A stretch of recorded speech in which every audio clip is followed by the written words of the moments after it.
Saudara menyaksikan Kompas Bisnis bersama saya Putri Oktaviani. Indonesia kedatangan dua pemimpin negara besar yaitu PM Tiongkok Li Qiang dan Presiden Perancis Emmanuel Macron dalam waktu yang beririsan. Dengan Perancis ada kesepakatan bisnis senilai 11 miliar dolar Amerika Serikat. Sedangkan dengan Tiongkok ada 12 perjanjian bisnis strategis.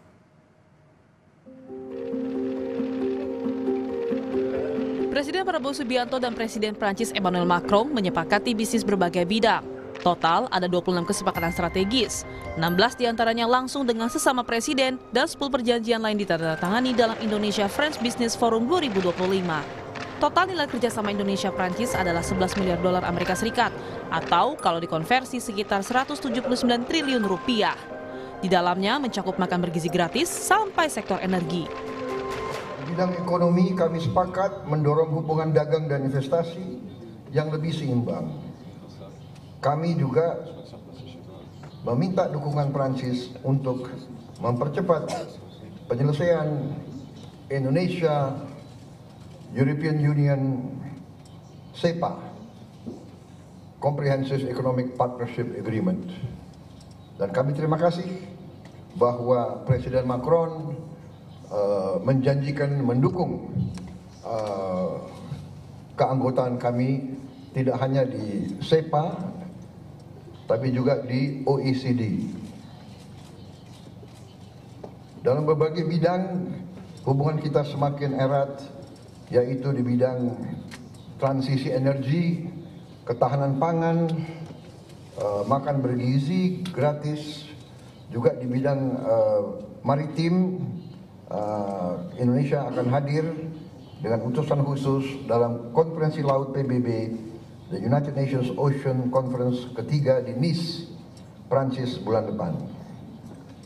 Di berbagai bidang, di sektor budaya, ekonomi kreatif, kami juga meningkatkan hubungan kita. Sebelumnya, kunjungan bilateral juga dilakukan Perdana Menteri Tiongkok Li Qiang hanya berselang beberapa hari sebelum kedatangan Macron.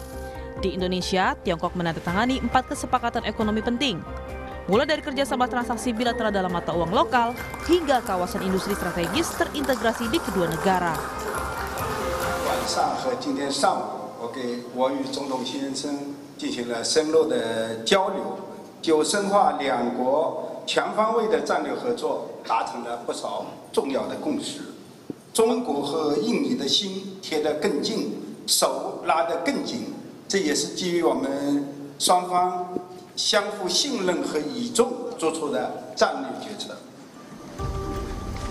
Menko Perekonomian Erlangga Hartarto bilang pemerintah Indonesia dan Tiongkok akan bekerja sama membentuk Two Countries Wind Park.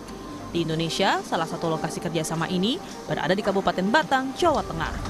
Rencananya, kota Batang akan didorong untuk menjadi kota Shenzhen-nya Indonesia. Proyek ini ditargetkan bisa menyerap 100.000 tenaga kerja. Pak, estimasi membuka lapangan kerja itu ada dibicarain juga kira-kira berapa? Ya, itu dalam teknis MOU kita sudah bahas juga berapa kira-kira yang bisa dipekerjakan di Batang. Ya, harapannya tentu lebih dari 100.000 orang bisa dipekerjakan di sana.